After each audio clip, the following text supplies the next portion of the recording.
네, 오후장 마감으로 가는 시장 막판 역전을 노리는 주주의 세계로 함께합니다. 오늘도 시원하게 경락 마사지 해드립니다. 와운의 이경락 파트너 자리해 주셨어요. 어서 오세요. 네, 안녕하십니까. 요즘 뭐 소문이 어마어마하더라고요. 예. 그렇게 요즘 이제 종목들이 잘 가서 회원수가 날이 갈수록 늘고 있다. 근데 사실 요즘 같은 장을 보면 워낙 왔다 갔다 해서 너무 방향성이 없잖아요. 네. 그래서 어떻게 매매를 하고 오셨을지가 이런 장에서 요즘 좀 어떻게 매매하고 계세요? 일단은 저희는 2차 전지가 시장의 지도주가 될 거라고 봤어요. 네. 근데 제가 항상 4월 달에도 지금부터 시장은 반등이 나오는데 단타 치면 안 된다. 종목수 많이 가져가면 안 된다. 최고의 종목으로만 종목 한 4개 정도 추려가지고 이제 갖고 가야 된다. 네, 그래서 2배 이상을 내고 조금 이제 차익 실현하고 다시 이제 편입을 했죠. 맞아요. 왜냐하면 워낙 요즘에 테마 장세인데 이 테마 장세는 박자 한번 잘못 맞추면 오늘 같은 경우에도 급등락하는 거 보면 와 정말 무섭구나를 다시 한번 느끼잖아요. 진짜 수익을 내는 방법은 네. 한번 주도주 잡아가지고 크게 먹는 게 최고의 방법이라고 판단을 한 거예요. 그러니까 시장 이런 정신없는 분위기에 네. 휩쓸리는 것이 아니라 정말 그렇죠. 제대로 중심을 잡고 가야 되는 거잖아요. 정도의 길. 네. 그래서 오늘 이제 본격적으로 이슈를 통해서 좀 하나하나 답을 찾아가 보도록 할게요. 네.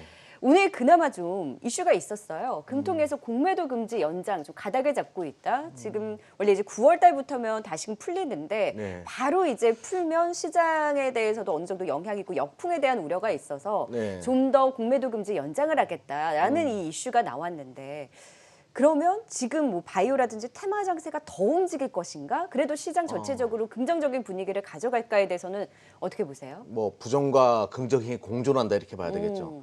테마주 장세가 더 될 가능성이 높아요. 지금 이제 예를 들어서 빅텍 같은 경우에 이렇게까지 방해 사업체들이 올라갔어요. 네. 그럼 과거에 이제 공매도 자금들 들어올 만한데 안 들어오니까 이상급등 현상이 계속 발생하는 거잖아요. 네. 이런 현상이 지속될 가능성도 있다. 거품을 조성할 가능성도 있지만, 근데 증시에 또 뭐 거래 대금 증가나 개인 투자가들 자금 유입에는 또 긍정적인 요소가 될 수 있겠죠. 그런데 이제 저는 여기서 또 하나만 덧붙일게요. 이거보다 더 중요한 게 있다라고 봐요. 네. 쓸데없는 규제를 좀 완화시켜줬으면 좋겠어요. 예를 들어서 지금 대주주 자격 조건 규제 강화, 그러니까 3억 정도 가지고 있는 분들도 이제 대주주 자격 조건에 해당돼 가지고 네. 양도소득세를 매기겠다. 맞아요. 지금 이런 과세 얘기, 문제. 이런 거 좀 안 했으면 좋겠어요. 그래서 지금 뭐 언제죠? 2023년에 뭐 1,000만이 네. 차익 대상이 된다고. 누가 과세. 주식을 가지고 하려고 하겠어요, 그러면. 그러니까요. 다 팔아치우죠. 너무 무섭잖아요. 네, 이건 그러니까 정부도 부동산 규제 완화시켜 가지고 증시로 자금 오게 하려면 물꼬를 틀어줘야지 들어올 수 있는 거잖아요. 증시로 전 세계 75%의 자금이 부동산에 묶여 있는 유일한 국가 대한민국. 주식시장으로 자금 유입하게 만들어 주겠다. 기업 시장 활성화시키겠다. 기업 자금 운용 활성화시키겠다라고 하면 이런 규제를 좀 완화시켜 줬으면 좋겠습니다. 아니 안 했으면 좋겠어요. 제발 진짜 쓸데없는 규제 좀 안 했으면 좋겠어요. 맞아요. 지금 아무래도 그 부동자금들이 증시로 오고 있는데 지금 양도소득세 이 과세에 대한 이슈가 계속 좀 부담으로는 작용을 하고 있잖아요. 근데 동학개미들 입장에서 부동산 갈 데 없으니까 나 부동산 대신 주식시장으로 와야 되겠어. 그래서 목돈 가지고 오신 분들 많을 겁니다. 네.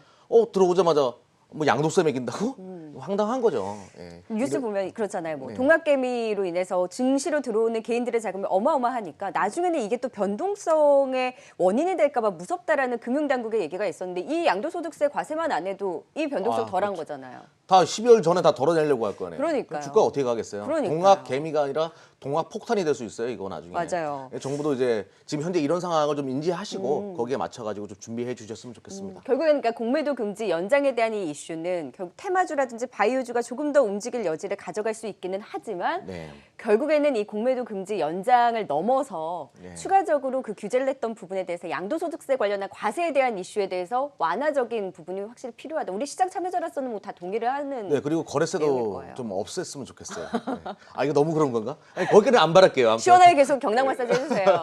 병원 좀 하지 마시라고. 네, 거래세 좀 그러니까 완화시켜 주든 네. 너무 세거든요. 좀 그런 부분들 좀 완충시켜 줬으면 좋겠습니다. 네, 그래서 지금 워낙 개인 투자분들의 자금이 많이 들어왔기 때문에 시장의 변동성이 있으면 안 되잖아요. 네. 그렇죠. 그런 부분에 대해서는 확실히 좀 더 규제 완화에 대한 움직임이 있어야 된다. 그러니까 결국에는 이 이슈가 그렇게 시장에 미치는 영향이 뭐 좌지우지되는 게 아니라 네. 지금의 흐름이 조금 더 이어질 수는 있는 거잖아요. 네네. 그냥 근데 저는 뭐 셀트리온이나 삼성바이오로직스가 공매도 때문에 올라왔다는 논리는 아닌 것 같고요. 실제로 좋으니까 매출액이 네. 확대되고 성장하니까 올라왔다라고 보는 거고, 그밖에 테마주들은 이제 이런 것들이 없다 보니까 활개치는 자금들이 많죠.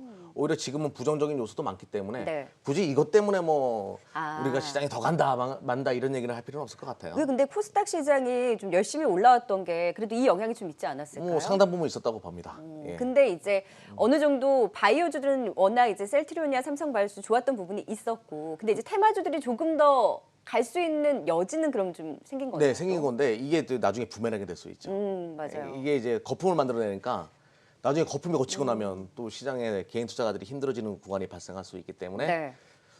그렇게 장점만은 있는 것은 아니었다 이렇게 네. 보고 있습니다. 그래서 이제 테마를 좀 하나하나 짚어보려고 해요. 아, 네. 아니 지금 워낙 개별주 테마가 왔다 갔다 하니까 정신이 없어요. 아, 근데 그렇죠. 말씀해 주셨다시피 단타로 인해서 돈을 벌기, 수익을 벌기는 쉽지가 않은데 워낙 테마주들이 날뛰니까 시선이 갈 수밖에 없잖아요. 그렇죠. 그러니까 시장의 분위기를 전해드리면서 우리가 이제 이 안에서도 시장의 중심 잘 잡아가보자 좀 이슈로 넣어봤는데, 오늘만 하더라도 방산주가 상한가 가나 했는데 갑자기 뭐 대북 제재 네. 요청을 한다라는 얘기가 나오면서 남북경협주 튀니까 확 빠졌잖아요. 네네. 이 극심한 변동성, 일단 남북경협주 어떻게 보셨어요? 일단은 남북경협주는 지금 이제 1단계 그러니까 북한 측에서 우리를 1단계 압박 정도를 했고, 여기서 추가적인 2단계 만약에 이제 압박 수위로 넘어가기 전까지는 좀 시간 고르기, 그러니까 숨 고르기가 좀 있을 가능성이 높다라는 판단을 시장에서 한 것 같아요. 네. 그리고 간밤에 이제 볼턴은 그런 것도 처음 보네. 그 전 상관이잖아요. 그렇게 나와가지고 책을 써서 뒤통수를 치네요. 그렇게 저 처음 봤어요. 아무튼 근데 그걸 보면서 트럼프는 볼턴을 전쟁 광으로 만들려고 지금 하고 있죠, 오히려. 네. 그래서 북미 대화를 다 짜그라뜨린 것은 볼턴 너 때문이야라고 이제 공격을 하는 거잖아요. 그러면서 볼턴의 이야기와 반대로 트럼프는 또 이제 움직일 가능성이 높기 때문에 트럼프가 남북 쪽에 새로운 분위기를 만들어낼 수도 있어. 볼턴 때문에. 그러니까 볼턴이 쏘아 올린 작은 공. 그게 이제 남북 경협의 새로운 분위기를 만들어낼 수 있다라는 기대 심리를 만들어낸 것 같아요. 근데 요거는 결과론적으로 다 미 대선 때문에 일어나는 것들이잖아요. 네. 미 대선 앞두고 남북 경협주는 쉽게 판단하지 말자. 저는 이렇게 말씀드릴게요. 그러면 미국 쪽에서 계속 대화에 대한 여지라든지 완화적인 이런 스탠스가 나올 수 있으니까 조금 더 남북경협주는 반등이 있을 수 있겠네요. 네, 그러니까 어제까지만 하더라도 볼턴이 그 난리를 치기 전까지만 하더라도 저는 이렇게 생각했어요. 미국은 절대로 여기서 쉽게 굽히지 않을 거다. 비핵화나 미국이 만들어낸 그 기준을 바꾸지 않을 것이다라고 봤는데, 볼턴이 그러고 나서 트럼프가 볼턴 너 이렇게 나왔어? 난 다르게 한번 풀어볼 거야. 이런 식으로 나갈 가능성도 열어놔야 오히려 되겠다. 반대로 긍정적으로 갔다는 네, 거예요. 그렇죠. 그럼 남북경협주는 대선 전까지는 조금 더 반등의 힘이 있어요? 네, 그 전까지는 계속 봐야 되지 않을까. 오. 그러니까 지금 오히려 네. 역발상 투자라고 해야 되겠죠. 뭐가 터지겠지 하는 기대 심리로 이제 방위 산업들이 올라갔고 남북경협주가 떨어졌는데, 지금부터는 남북경협주가 다시 한번 이제 반대로 움직일 가능성. 그래서 제가 봐야 아난티 토론방을 가봤더니 아난티 토론방은 참 이야기들 많이 하고 계시더라고요. 자, 방사는 외국인이 사고 대북주는 기관이 사는데 네. 이 저울질이 장난이 아니다. 지금 그래서 경협을 탈출하고 방산으로 집합해야 된다. 결국 외국인을 따라가겠다라는 예. 거거든요. 이거 잘하고 계신 거예요? 아니요. 저는 일단은 내가 한 가지 노선만 봤으면 좋겠어요. 네. 내가 왔다 갔다 하는 것보다 그 잘못해서 엇박자 탔다가는 큰일 그러니까요. 나거든요. 네네. 한 가지 포지션만 구축해가지고 방해 산업이면 방해 산업, 남북이면 남북, 이런 쪽으로 봤으면 좋겠어요. 근데 지금 이집도 롤러코스터 타니 대북 제재 완화, 대화해도 미사일 날리면 끝이다. 이게 2차 라고 얘기하셨는데. 그럴 가능성도 있어요, 지금은. 근데 그 시간까지는 좀 시간이 걸릴 것 같아요. 그러니까 2단계 움직임까지는 북한이 좀 시간이 있을 것 같으니까 네. 그 전까지는 일단은 좀 기다려볼 필요가 있겠죠. 그럼 이거는 매매 관점으로 보는 게 아니라 갖고 계신 분들이 지금 되게 답답하셨을 거 아니에요. 네. 이 반등을 여기서 나올 수 있는 그러면 기회로 활용을 해야 되나요? 트레이딩 관점은 그렇게 설명드릴 수 있겠지만 남북경협이는 트럼프 재선까지 봐야 되겠죠. 그러면 그때까지는 조금 더 움직일 여지가 대북주가 네. 방산주보다는 더 높다. 지금 시장 일각에서는 바이든이 되면 남북경협주 어렵다 이렇게 생각하잖아요. 네. 근데 트럼프가 되면은요, 또 얘기는 달라지는 거예요. 그러니까 지금 미국의 정치판을 그 언론 가지고 판단해서는 안 됩니다. 언론 네. 보도 가지고. 그래서 좀 더 신중하게 그 미국의 정치판의 특성, 그 주 의석수를 가지고 매기는 부분에 있어가지고 과연 트럼프가 지금 불리한가 다시 한번 계산을 해보십시오. 24시 클럽에서는 그렇게 생각하지 않거든요. 네. 한번 이건 뭐 나중에 제가 또 기회 되면 설명드릴 시간 갖도록 할게요. 네, 그래서 볼턴이 쏘아올린 작은 공으로 트럼프가 오히려 이제 대화의 여지를 풀고 완화적인 흐름이 대선까지는 갈 수 있으니 네네. 남북 경협주는 트레이딩 관점으로도 조금 더 볼 수 있겠다. 근데 지금 네. 테마에 대해서 워낙 이제 우리가 박자타기가 쉽지 않다라고 얘기를 했잖아요. 오늘 테마를 조금 더 보면 우선주들이 극심한 변동성, 삼성중공 우저, 삼성중공 우선주 오늘 난리 났었거든요. 네. 여기에 오늘 뭐 신라섬유 양지사 품절주 뭐 계속 움직이죠. 애국 테마주 움직이죠. 국산화 관련 이슈로 뭐 어제부터 반도체 소재 쪽은 그렇지 뭐 테마로 보긴 그렇지만 같이 좀 움직이고 있고 오늘 또 뭐 사이버 테러 우려 있다 이래서 네. 시큐브 같은 보안주들이 또 움직였거든요. 네네. 이 테마에 대한 움직임 보고 불안하다 경계감을 보셨어요? 아니면 유동성이 정말 넘쳐나는구나라고 보셨어요? 저는 일단은 제일 걱정되는 게 개인 투자가들이에요. 내가 저 우선주를 못 잡았어. 내려오면 한번 사야지. 이런 생각하는 분들 계시거든요. 네. 그 내려오는 거를 잡는 순간 그때부터 이제 또 이상한 분위기가 만들어져요. 너무 무섭죠. 네, 그러니까 웬만해서 축하해줘. 예. 이거 잡으신 분들 행운아 이렇게 축하해주고 내려오면 다시 잡겠다는 생각을 하지 마세요. 뭐 선수들의 영역이고 실수했다가 네. 큰일 날 수가 있으니까 일단은 타인의 수익을 축하드리는 마음이 지금 필요하다. 네. 그래서 삼성중공 우선 그 토론방을 가봤어요. 우선주의 토론방. 삼성코인이라고 부르시더라고요. 그만큼 변동성이 굉장히 컸다는 거죠. 예. 삼성코인 무섭다. 사이렌인가? 빨강 파랑 현란하다. 오늘 왔다 갔다 그것도 극심한 변동성이었거든요. 이것은 튀라는 신호 아니냐라고 이제 좀 걱정하신 분도 계시고 한강물이 아직 차갑다. 누가 이 마지막 폭탄을 가져갈지가 무섭다. 이게 본인들도 폭탄이 아시네요. 언제 터질지 예. 모르는 건데. 예. 폭탄 돌리기라는 거 아시면서 조심하세요. 다들. 네, 그러면 결국에는 이런 테마에 대한 움직임을 봤을 때는 남북 경협주 쪽에서는 조금 더 보시긴 했지만 다른 테마는 일단 분위기상으로는 조심을 해야 될 여지가 확실히 더 있다. 네, 지금 굳이 거기서 뭔가 수익을 내겠다는 생각, 빠르니까. 빠르면 도박이죠. 예. 그렇죠. 최근에 마음을 뭐 좀 달리할 보면 필요가 있어요. 도박인가 주식인가 우선주에 네. 대한 얘기가 굉장히 많더라고요. 그러니까 테마 장세여서 점검하기는 했는데 확실히 투자에는 유의를 해야 되는 거고 네. 어디서 중심을 잡아야 될지 하루하루 매매가 쉽지가 않은데 그래서 이제 중심을 좀 잡아볼게요. 네. 오늘 IT와 화학주 롯데케미칼 좋고요. IT는 뭐 반도체 소재 쪽 그리고 뭐 인터플렉스, 뭐 다 FPCB 좋더라고요. 쪽 예. 그리고 오늘 인텍플러스가 어우, 저희 좋아요. 관심 예. 주기도 했었는데 오늘 뭐 급등이 나오더라고요.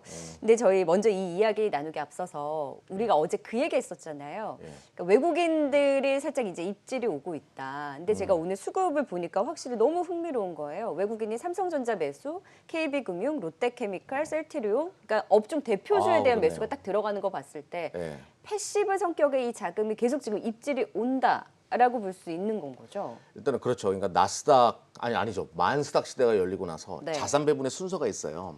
그러니까 월가의 자금들도 포트폴리오를 구축하고 순서대로 진행을 하는데 나스닥이 이게 주식에 편입된 자금들이 있을 거 아니겠습니까? 나스닥이 10,000포인트 오고 나서 무슨 생각을 할까요? 신흥시장 쪽으로도 자금을 좀 가야 되지 않냐라는 분위기가 만들어졌을 네. 겁니다. 그러면 지금 들어와 있는 자금은 아직 제가 항상 말씀드려요. 달러가 완전히 꺾이고 있는 상황이 아닌데도 불구하고 선침의 성향에 그러니까 중장기적인 아니죠. 장기적인 성향을 가진 자금들이 조금씩 유입되는 그런 현상들이 발생할 거예요. 바로 확 들어오기는 그런 거죠. 그렇죠. 이제 분위기 자체가 만들어져야 되니까. 그러면서 자산 배분 쪽에 신흥국 쪽으로 넘어가자는 분위기가 만들어지면서 외국인 자금 유입이 폭발적으로 증가할 겁니다. 그러면 우리가 달리기 100m 달리기를 해요.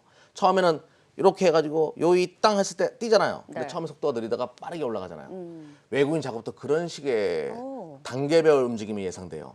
네. 그러면 지금 이제 업종 대표주들로 들어온다는 얘기는 서서히 몸풀고 있다 이 정도로 보시면 될 것 그럼 같아요. 오늘 롯데케미칼에 들어오는 외국인의 수급과 대한유화도 함께 급등하고 있거든요. 이 네. 화학주도 그러면은 이 수급과 함께 좀 더 움직일 여지를 기대해 볼 수 있겠어요. 네, 지금 신흥국의 경기, 그러니까 제가 신흥국의 경기 계속 이야기 드리는데 네. 선진국 대비해서 이제 신흥국이 업종 회복이나 전방위적으로 회복 쪽 속도가 좀 나타날 가능성이 높기 때문에 뭐 화학 사람이 대표적으로 그러니까 거기서 이제 관련된 종목들 들어오기 시작하는 거죠. 이런 네. 자금들은 대부분 장기적인 성향을 가지고 있다 이렇게만 보시면 될 것 같아요. 그러면 이 뉘앙스가 다르잖아요. 네. 지금 들어가도 괜찮겠다와 지금 들어가야 돼. 이 뉘앙스가 다르잖아요. 아시면서 지금 들어가도 괜찮겠네요. 정도죠. 그러면은 좀 네. 우선순위에서는 밀릴 수 있겠어요. 그렇죠. 지금 나쁘지는 않은데. 그러니까 뭐 저도 직업적인 딜레마일 수도 있어요. 지금 손님이 많고 이런 데를 이야기하는 것이 저도 재밌지. 네. 지금 뭐 관심도 없는데 이런 거 얘기하면 또 시장에서 반응도 별로고 지금 네. 그런 상황이라고 보시면 되죠. 근데 하지만 별로일 때 조금씩 사놓는 것은 투자 철학으로서 그리고 윤리적으로도 도덕적으로도 맞는 얘기예요. 네. 하지만 뭐 제 직업이 이거니까 뜨끈뜨끈한 걸 얘기하고 네. 싶겠죠. 하지만 투자 철학 멀리 바라봤을 때는 조금씩 사놓는 것이 정답이죠. 나쁘지 않지만 주력은 아니다. 네, 그렇죠. 네, 이제 주력을 찾아봐야 될 텐데 IT의 전도사시니까 IT 쪽이 꿈틀꿈틀. 뭐 삼성전자는 외국인 수급이 뭐 시장 전체적인 흐름이라고 한다면 중소형주단에서는 어제도 소재주 좋다라고 이야기를 해주셨고, 네. 뭐 스마트폰 쪽도 심심치 않게 움직이고 있는데 이 꿈틀꿈틀한 안에서의 이 IT 쪽의 핵심은 어딘가요? 이제 그러니까 핵심이 아니라 포커스를 둬야 되는 거는요. 상반기 반도체 경기 사이클이 좋았던 거는 서버 쪽이었어요. 그럼 그 이야기는 모바일이나 디스플레이 쪽은 그냥 그렇다는 얘기잖아요. 네. 근데 하반기 때 모바일까지 좋아지게 되면 반도체 사이클도 치고 나가고 디스플레이 좋아지고 뭐 모바일 부품사도 다 좋아지고 반도체 네. 좋아지고 다 좋아지는 거 아니겠습니까? 그럼 모바일이 핵심인데 모바일이 교체 주기가 3년이에요. 2017년도 신흥국에서 모바일 판매량이 급증했었고 지금 2020년도예요. 코로나 때문에 수요가 둔화됐다라고 하다가 치자고요. 그러면 하반기 때 모바일 수요가 회복된다는 전제를 깔았을 때 모바일 경기까지 살아나게 되면 대한민국 IT 기업들 다 좋을 수가 있죠. 요걸 좀 열어놔야 될 것 같아요. 네. 이런 기대 심리. 그래서 덕산 네오로스가 어제 치고 나가는 거 보고 이제 OLED 쪽이 좋아진다는 얘기는 디스플레이. 모바일 쪽 기대감이 있는 거잖아요. 네. 하반기 때 모바일 쪽도 살아나게 되면 대한민국 증시가 얼마나 갈지 한번 기대해 볼 만하다 이런 생각이 좀 들더라고요. 이것도 여러분들이 좀 참조하셨으면 좋겠습니다. 그래서 우리가 이제 중심을 잡고 매매를 해야 되는데 결국 화학주는 사도 괜찮지만 네. 주력은 아니고 IT 쪽에서는 이제 모바일까지 살아나면 정말 확실히 뿜뿜할 수는 있는데 네. 지금 주력을 IT 쪽에서 그럼 어디서 찾고 우리가 매매를 해야 될지. 왜냐하면 지금 테마에 대해서는 공매도 금지가 연장이 된다면 조금 더 움직일 여지가 있지만 시장에 대한 중심은 우리가 그래도 몇 개월 있다가 수익을 낼 수 있는 좀 안정적인 쪽에서 찾아야 되잖아요. 네. 근데 얘기해 주신 걸 들으면 외국인의 수급이 시장에 들어오면 외국인의 매수가 들어올 쪽을 보는 게 나을까? 좀 주력으로 찾는 중심을 어디로 잡아야 되는 거예요, 그러면? 지금은 첫 번째 순서는 무조건 2차 전지예요. 전기차. 네. 왜 그러냐면 제가 우리 이사시 클럽에서 LG와 올해 2차 전지 사업부 매출액 성장률을 봤을 때 작년 대비해서 3배 이상이 될 것 같더라고요. 그러면 LG와 관련된 기업을 좀 보실 필요가 있죠. LG화학. 예, 대기업이 한 사업 부분에서 매출액이 3배 이상 증가한다? 많이 못 보셨을 겁니다. 네. 올해가 그런 해예요. 그럼 LG화학도 괜찮겠네요. LG화학도 좋죠, 지금. LG화학을 중심으로 우리가 조금 더 탄력적인 시장의 중심을 가져갈 수 있는 종목. 어제는 이제 크리나 사이언스를 이야기해 주셨고 네. 오늘은 그럼 2차 전지, 전기차 쪽에서 중심 종목 찾아볼까요? 네, LG화학 쪽에서 LG화학이 양극재가 좀 에코프로 비행 걸 못 받다 보니까 약했어요. 그래서 그거를 대체하기 위해서 포스코 케미칼을 육성했고 네. 포스코 케미칼이 이제 하이니켈을 만들어내기 시작했습니다. 이 하이니켈 시장이 굉장히 중요해요. 네. 지금 원래는 전기차 100대가 만들어진다라고 하면 니켈 함유량이 80% 이상 들어가는 하이니켈 같은 경우에는 15% 정도밖에 들어가지 않았어요. 15대 정도. 근데 2021년도부터는 이게 75대 정도가 들어갈 거예요. 그만큼 갑자기 확 늘어난 겁니다. 그럼 5배 증가하는 거죠. 근데 전기차 시장 자체가 또 2, 3년 동안 5배 증가할 거예요. 앞으로 2, 3년 동안 25배 증가할 수 있는 이 하이니켈 시장에서 포스코 케미칼이 LG화학의 주 납품처로 떠올랐다는 것을 주목할 필요가 있겠고요. 또 LG화학이 폭스바겐 ID3의 배터리를 탑재합니다. 초도 물량 100% LG화학이 탑재할 것으로 보여요. 여기에 들어가는 양극재를 또 포스코 케미칼이 전담할 거예요. 네. ID3가 하반기에 나오니까 포스코 케미칼 실적 좋겠죠. 그러면 양극재 쪽에서 포스코 케미칼이 얼마나 실적이 좋아지냐? 놀라지 마십시오. 매출액 단위로 바라봤을 때는 올해 양극재 쪽에서 작년 대비해서 5배 증가하고요. 내년에 작년 대비해서 2년 동안 10배 이상 증가할 가능성이 높아요. 네. 그러면 하이니켈 시장에 LG화학의 전담 업체로 지금 성장하고 있는 포스코 케미칼 지금은 다시 볼 때가 됐다. 네. 이렇게 봐야 되겠죠. 그래서 지금 뭐 테마 장세 속에 정신 좀 사납긴 하지만 거기에 시선이 뭐 흔들릴 것이 아니라 중심을 잡는 거 결국 전기차, 오늘 또 종목픽으로 포스코 케미칼과 더불어서 IT 쪽에서는 요즘 뭐 소재주를 중심으로 또 네. 관심 있게 지켜보자라는 시장에 대한 중심까지 이야기를 해주셨고요. 포스코 케미칼 최근에 좀 많이 갔잖아요. 네. 목표가 어디까지 보세요? 전고점 넘어갈 거라고 봐요. 과거에 고점이 81,900원인가 그랬을 거예요. 네. 지금 이제 한 82,000원 이상까지는 좀 보고 있고요. 그리고 손절가는 뭐 64,100원 정도 바라보고 투자할 필요가 있다. 오, 네. 82,000원까지 포스코 케미칼 또 기대를 걸어보도록 하겠습니다. 오늘 또 주주의 세계 시원한 경락 마사지 받아봤어요. 오늘 이경락 파트너였습니다. 고맙습니다. 감사합니다.